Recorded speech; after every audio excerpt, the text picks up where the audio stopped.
The problem is in the God of Islam.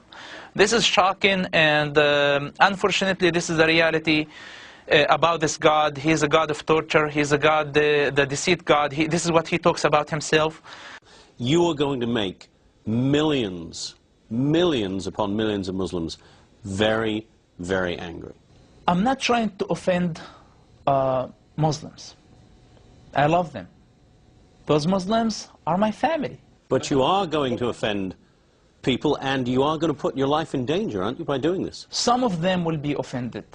Some of them will be offended. But I am sure, I believe that many of them will wake up. Some of them will try to kill you. They will. They will. If they will kill me, they will kill this body.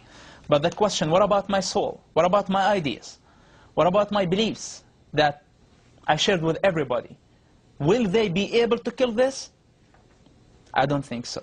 These comments are coming from a man who is not just any Palestinian, but the son of Sheikh Hassan Youssef, one of the founders of Hamas. Mossab Hassan is also a young man who himself, until just a few years ago, was president of the Islamic Youth Movement. And his denunciations of Islam are harsh and startling. Every Muslim who read the Quran, if they allow themselves to listen to this Quran and believe in the same time that this is from God, I think they are sick and they need help. I believe that Islam is collapsing already. Because it's collapsing? It is collapsing.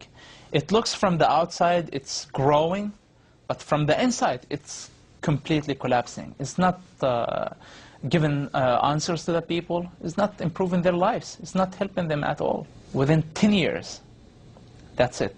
Islam is going to be over. Hamas start to get suspicious about everybody, about themselves, about their wives, about their children, about everybody. If they torture, you're not allowed to say anything.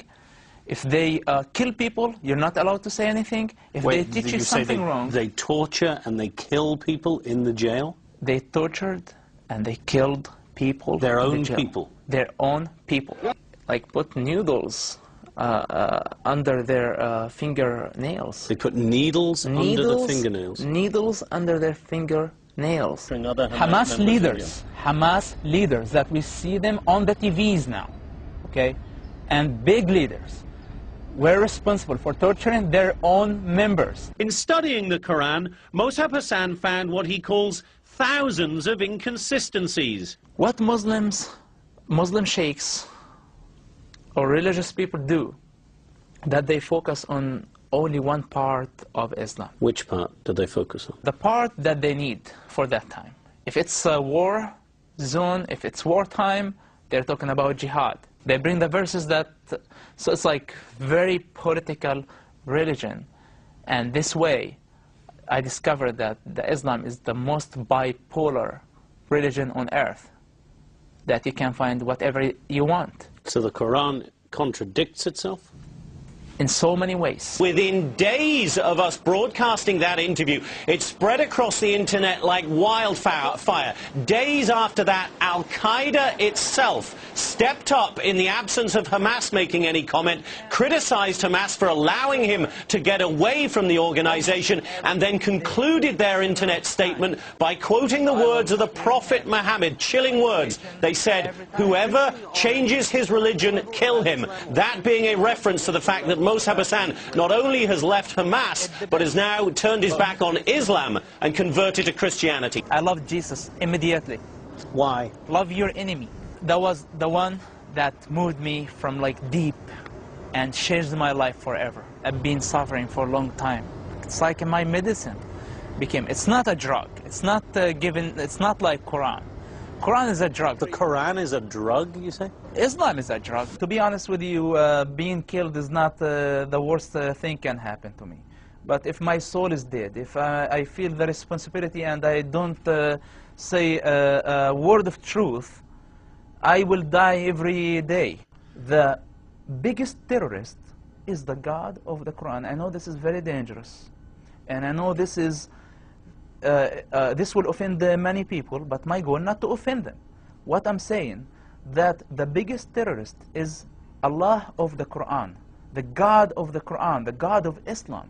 Since Yusuf's book was published, his father, Sheikh Hassan Yusuf, has publicly disowned his son. I want to ask you, of course, to pray for me and pray for my family. They were under lots of pressure.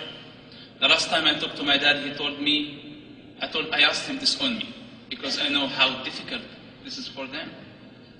And he told me this is not an option. I know their hearts, they're good people. But unfortunately, their God doesn't have a minimum amount of humanity. He unskinned their humanity. He wants them to be beasts. Our problem is with their God. Our problem is with their ideology. Please to understand the difference between Islam and Muslims. Please, Muslims are wonderful people. The worst criminal terrorist Muslim has moralities, responsibilities, logics than the God of the Quran.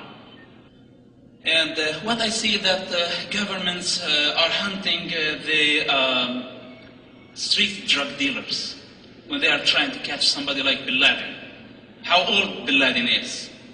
50 years, 60 years, and how long he's gonna survive? For the next 15 years? We have a problem with a gangster has been for the last 1400 years, and he will be there for the next 500 years if nobody will stop him. And our war is with him. My war is with him.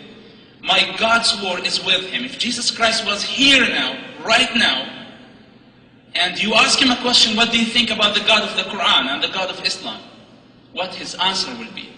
But I'm telling you, the problem is much bigger than Hamas. The problem is in the God of Islam. This is shocking, and unfortunately, this is the reality about this God. He is a God of torture. He is a God, the deceit God. This is what he talks about himself. Islam as a religion in general is a lie wrapped with some facts and truths, and I'm talking this with the authority of somebody who understands exactly what Islam is all about. And it's the biggest lie in history, in my opinion. And this is the biggest danger, that a quarter of population of Earth believe that this is a religion from God. They are wonderful people. You know, here in Canada, our Muslim population is the same as any other religion. So, you know, those are very inflammatory words about. I know you've converted to Christianity, but that's pretty inflammatory. Yeah. Yes.